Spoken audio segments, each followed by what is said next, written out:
बहू मुझे रोटी सेकना सिखा दोगी क्या? राम बाबू ने घड़ी की ओर देखा।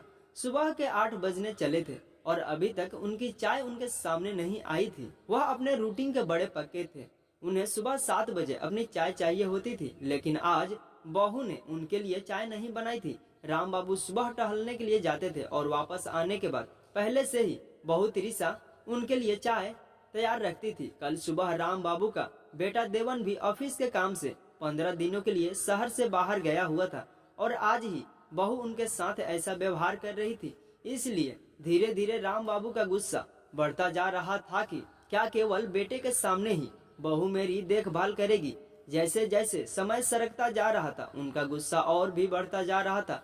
तिरिसा के ससुर जी गुस्से में चहलकदमी कर रहे थे क्योंकि तिरिसा ने अभी तक कमरे से बाहर कदम भी नहीं रखा था।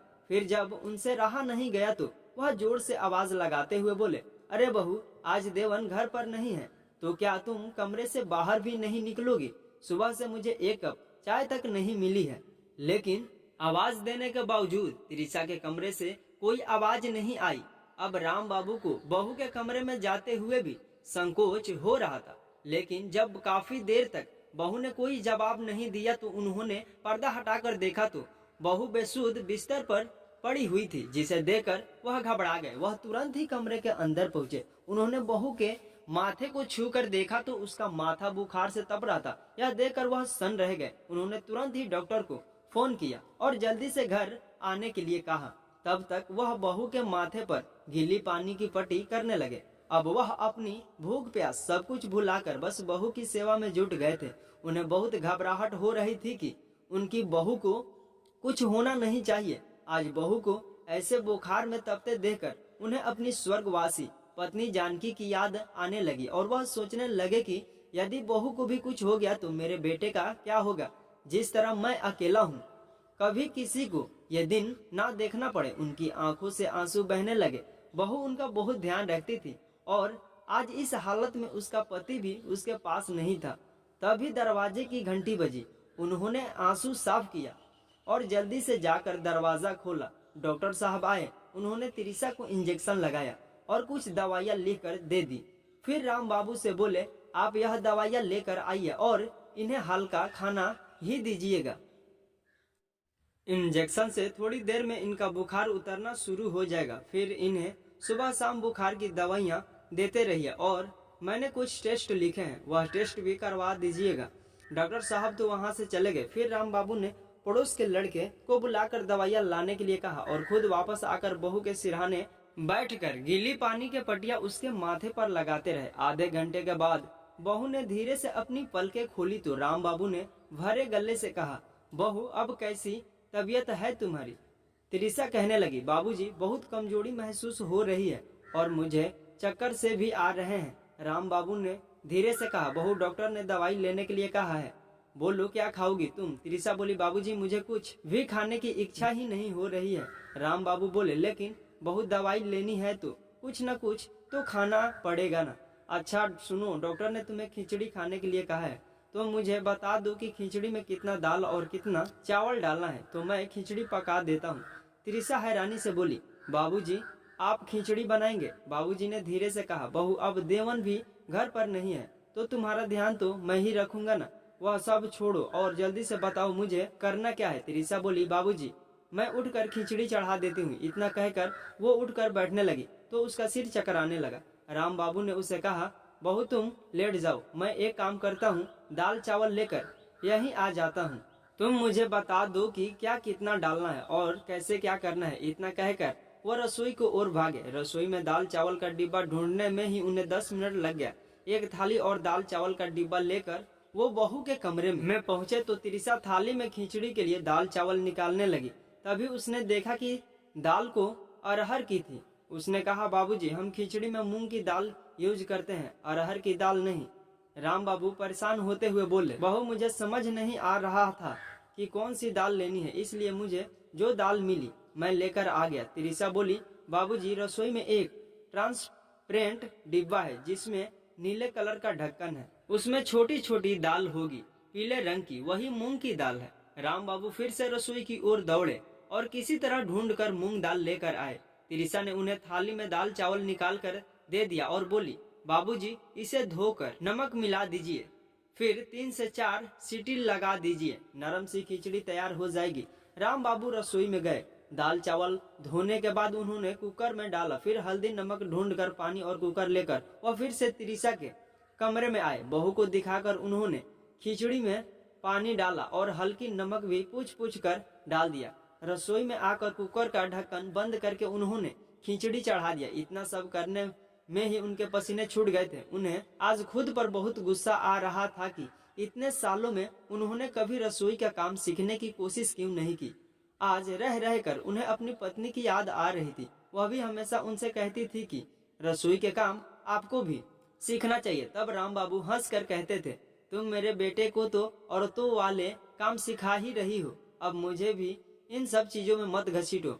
आज सब कुछ तुम संभाल रही हो, कल को हमारी बहू आएगी तब तो हम दोनों बैठकर आराम करेंगे, तो मुझे रसोई का काम सीखने की जरूरत ही क्या है। इस बात पर उनकी पत्नी कहती थी कि समय किसने देखा है, कल को क्या होगा क्या नहीं, इसलिए आपको भी थोड़ा बहुत काम आना चाहिए। यह क्या बात हुई, भला की रसोई में राशन भरा रहे और इंसान इस इंतजार में भूखा बैठा रहे कि कोई आएगा और उसे पका कर खिलाएगा। आजकल के जमाने में केवल रोटी कमाना नहीं बल्कि रोटी बनाना सीखना भी बहुत जरूरी है। लेकिन राम बाबू पत्नी की बातों पर ध्यान नहीं देते। लेकिन आज जब बहू बीमार पड़ गई थी और उन्हें बहू की देखभाल करने में दिक्कत हो रही थी, तब उन्हें पत्नी की बात रह रहकर याद आ रही थी। शाम को वो बहू को लेकर हॉस्पिटल पहुंचे। टेस्ट करवाने पर पता चला कि उसे निमोनिया हो गया है। अब राम बाबू ने सोचा कि वह देवन को फोन पर सब बता देंगे तो वो वहां पर परेशान हो जाएगा, इसलिए उन्होंने उसे बस इतना कहा कि बहू की तबीयत खराब है और उसका इलाज चल रहा है, बाकी वह सब कुछ अच्छे से संभाल लेंगे। देवन को भी अपने पिता पर भरोसा था और इधर तिरिसा ने भी अपने पति से कह दिया था कि मेरी तबीयत इतनी भी ज्यादा खराब नहीं है, मैं जल्दी ही ठीक हो जाऊंगी। राम बाबू वैसे तो बहू का ध्यान रख रहे थे, लेकिन बस उन्हें खाना बनाने में ही दिक्कत हो रही थी। एक तो वह खुद भी ज्यादा देर भूखे पेट नहीं रह पाते थे, उन्हें बाहर का खाना अच्छा नहीं लगता था और बहू को भी घर का बना हुआ खाना ही देना था। इसलिए अब वह बहू से पूछ पूछ कर किसी तरह दाल चावल बना देते थे, आलू उबाल कर चोखा बना देते थे। सब्जी काटने और छौंकने का गुण तो उन्होंने सीखा ही नहीं था। किसी तरह समय बिता। सप्ताह भर के अंदर तिरिसा की हालत में थोड़ा सुधार आ गया था, तो वह भी रसोई में आकर थोड़े बहुत काम करने लगी थी। एक दिन राम बाबू रसोई में आई और कहने लगे, बहू मैं सब्जी काटने में तुम्हारी मदद कर देता हूँ। फिर वो तिरिसा के बताए अनुसार सब्जी काटने लगे तो तिरिसा रोटी बनाने के लिए आटा गूंथने लगी। राम बाबू बहुत ध्यान से बहू को काम करते हुए देख रहे थे और सब कुछ सीखने की कोशिश कर रहे थे। जब तिरिसा रोटियां बनाने लगी तो वह संकुचाते हुए बोले, बहू मुझे भी रोटियां सेकना सिखा दोगी क्या। तिरिसा हैरानी से अपने ससुर जी की ओर देखने लगी कि जो ससुर एक गिलास पानी पीने के लिए भी उसे आवाज लगाते थे, आज रसोई में इतनी शिद्दत के साथ काम करने में जुटे हुए थे। तिरिसा ने धीरे से कहा, बाबूजी आपको मेरी वजह से कितनी परेशानी उठानी पड़ रही है ना। राम बाबू ने धीरे से कहा, नहीं बहू इसमें परेशानी की क्या बात है, तुम्हारी सास हमेशा मुझसे कहा करती थी कि रसोई के थोड़े बहुत काम सीख लो, कभी जरूरत पड़ने पर दिक्कत हो जाएगी, लेकिन मैं उसकी बातों पर ध्यान नहीं देता था। यदि आज मुझे खाना बनाना आता रहता तो मैं तुम्हारा और अच्छे से ध्यान रख पाता, लेकिन तुम्हें तो बीमारी में भी उठकर काम करना पड़ रहा है। तुम हमेशा हमारा ध्यान रखती हो, मेरी बीमारी में तुम मुझे बिस्तर में नीचे तक नहीं उतरने देती हो, लेकिन तुम्हारी बीमारी के समय मैं तुम्हारा काम नहीं कर पा रहा हूँ। कहते हुए उनका गला भारी होने लगा तो तिरिसा का मन भावुक हो गया, उसके आंखों के कोर गीले हो गए और वह धीरे से बोली, बाबूजी आप मेरे बारे में इतना सोच रहे हैं, मेरे लिए इतना ही काफी है, वरना कौन सा ऐसा ससुराल होगा जहाँ पर ससुर जी बहू का इतना ख्याल रखने की कोशिश करे। राम बाबू ने धीरे से कहा, मैं हमेशा अपने बच्चों का ध्यान रखना चाहता हूँ, इसलिए मैं चाहता हूँ कि आज के बाद तुम मुझे रसोई के काम सिखाओ। वैसे तो इसकी शुरुआत हो चुकी है, बस तुम मुझे बताओ कि तुम मुझे रोटियां सेकना सिखाओगी या नहीं। तिरिसा ने हल्के से मुस्कुराते हुए नम आंखों से सहमति में सिर हिला दिया। थोड़ी देर के बाद रसोई में राम बाबू बहुत ध्यान से धीरे धीरे कच्ची पकी रोटियां सेकना सीख रहे थे। दोस्तों, जिस तरह औरतों को घर के काम के साथ साथ बाहर के काम भी सीखने की कोशिश करनी चाहिए, वैसे ही मर्दों को भी बाहर के काम करने के साथ साथ घर के काम भी जरूर सीखना चाहिए, क्योंकि आजकल जब परिवार सिमटते जा रहे हैं तो परिवार के प्रत्येक सदस्य को सभी काम आना जरूरी होता है। ये कहानी आपको कैसी लगी कमेंट करके जरूर बताएं और ऐसी ही कहानियां सुनने के लिए हमारे चैनल को सब्सक्राइब करें।